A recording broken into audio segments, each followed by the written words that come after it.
Everybody, welcome to another drive-through rundown. It's been a while since I did one of these, but I just got the new reprint edition of Tigris Euphrates from Fantasy Flight Games, and I thought I would do a little bit of compare and contrast.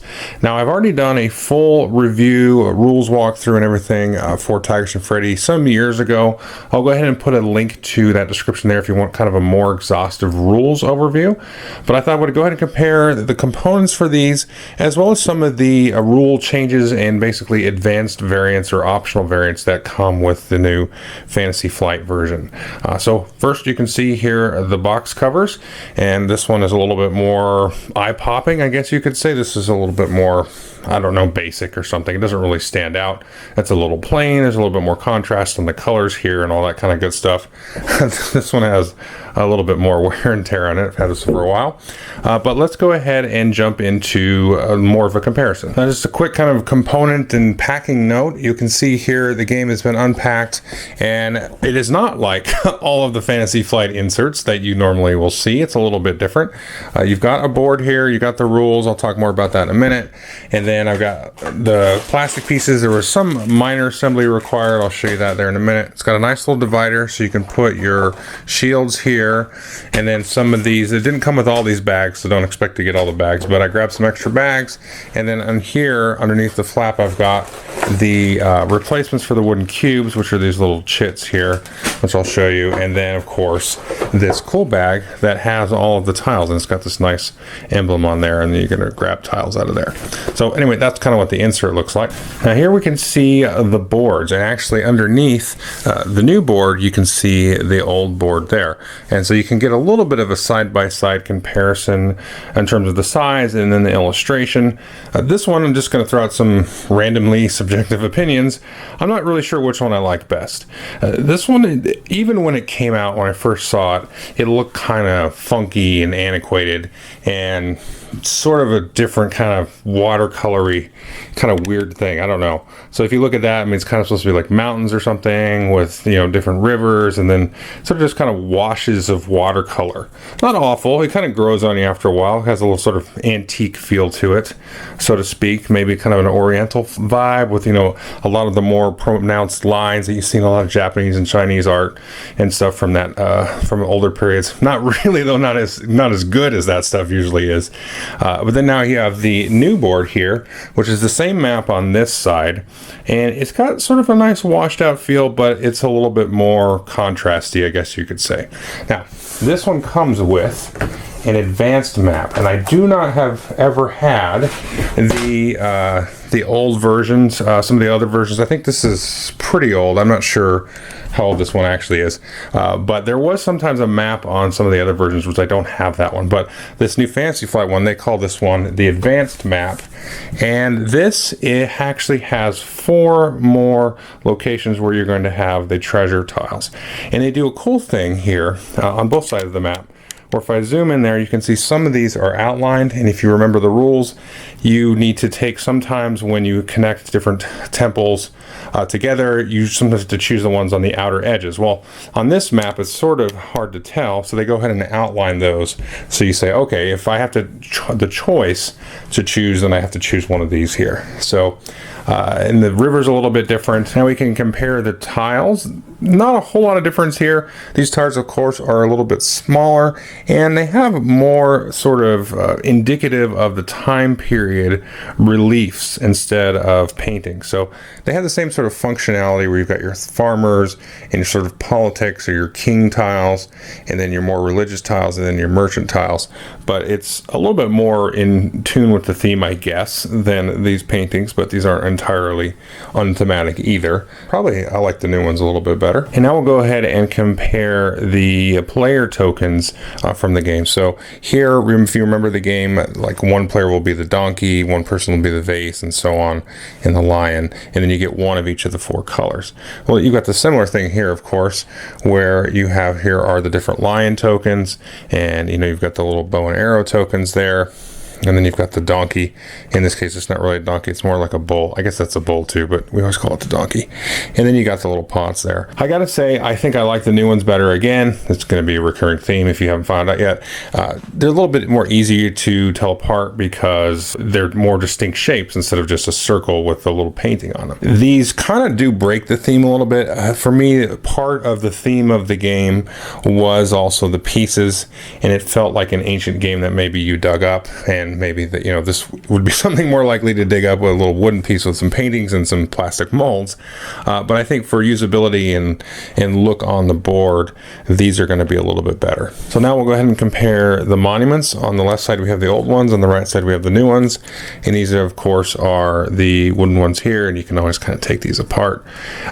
And the right side here we have the new ones, and these are plastic and they've been assembled, so they come apart. But once you stick these in here, they're wedged in there pretty good. I guess you could glue them if you really wanted to. But again, I kind of like the new ones because they actually look like ziggurats or temples or monuments, whereas these are pretty abstracted there. I mean, they look okay on the board once you get them out there, but this is a little bit more thematically descriptive of what these things actually are. And now we've got the victory point markers, and of course in the old game there are cubes, and the treasure cubes are these plain wooden cubes that don't have any color to them in the old game. Well, we'll get rid of that business, and then we'll take a look here at the victory point markers for the new game, and these actually have a sort of thematic picture on there describing what you're actually scoring. And here you can see one of the 5 count ones there, and then here you can actually see the treasures, or the similarly colored, but again it looks like a little jewelry piece or something. So again, I probably prefer the new ones here over the cubes. The cubes are fine, they're kind of quaint at this point in time, but this is going to go ahead and lead me into some slight differences in the rule book that I'll mention, and then of course I'll mention the advanced rules. Oh, I almost forgot it. Before we jump into the rules, we're going to look at these player shields here.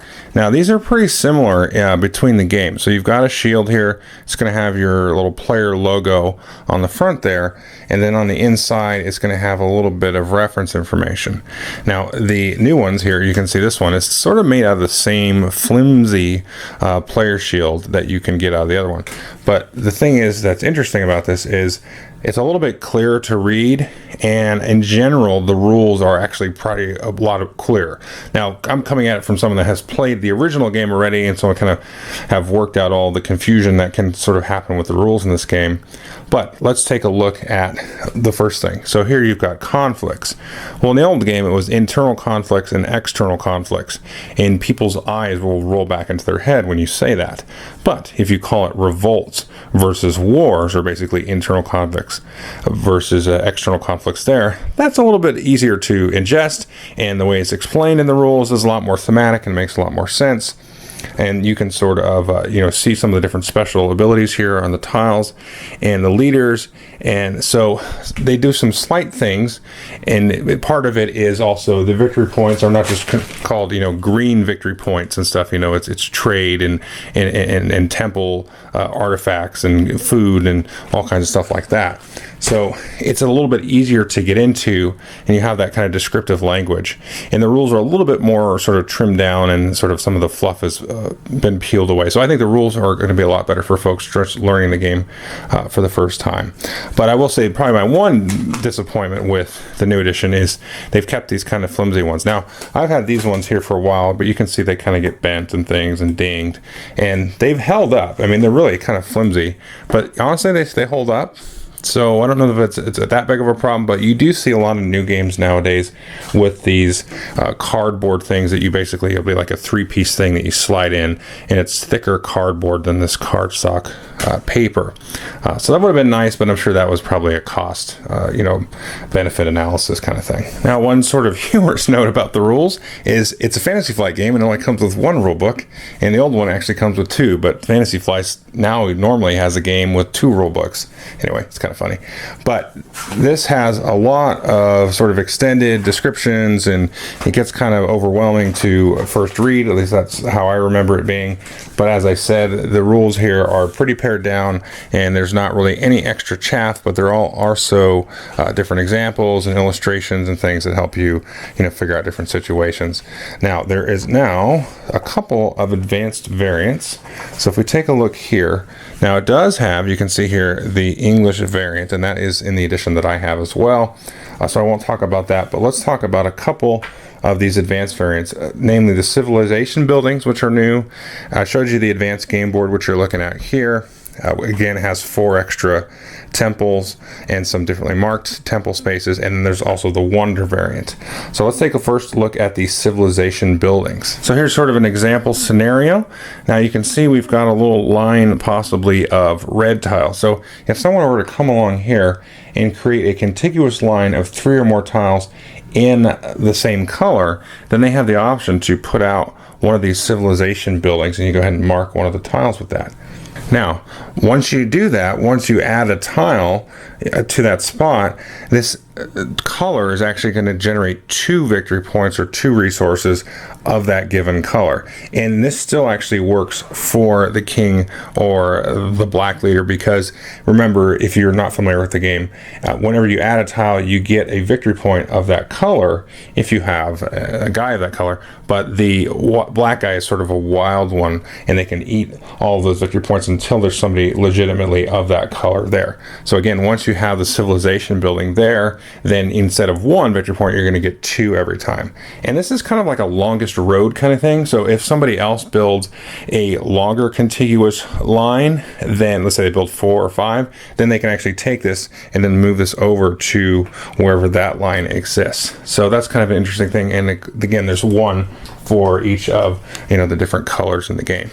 So that's the civilization buildings. Now let's say we have a little bit different of a scenario, and we go ahead and play this tile like so. Now we have built a cross, and this variant is what's called the wonder variant, and there's a special wonder tile, and you go ahead and place that like so, and you actually do discard the tiles underneath there, but this now becomes a wonder, and you'll go ahead and mark it with this special token here, this plastic Shenmue token there. So you're going to put that on there. Now this works a little bit just like the monuments, and if you're not familiar with the game, the monuments will actually generate a resource of the particular color. So if, let's say this was here, this is sort of a bad placement example, but if you had a red or blue leader adjacent to the kingdom that this was in, then you would get either a red or blue victory point at the end of your turn. Now this one, if you have the king or the black leader at the end of your turn and you're adjacent to a kingdom with this in it, you get a victory point of your choice. So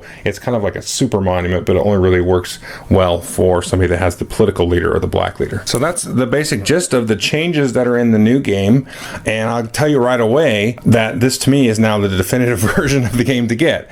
I do like the look and feel of this a little bit better. It takes up a little bit less table space. I mean, even the bag there is a little bit smaller, the tiles are a little bit smaller, so it doesn't take up a lot of room, and not like it took up a ton of room anyway.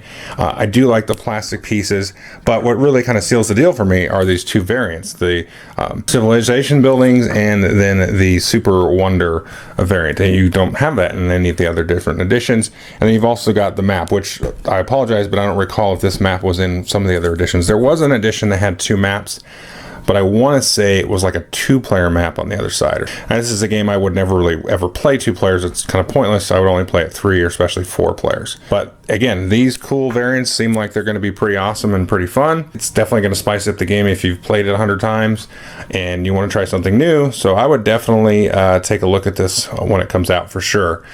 I have hinted this will come out during the releases of my top 100 games of all time, and I'm just going to say go ahead, this is on the list in a relatively significant position.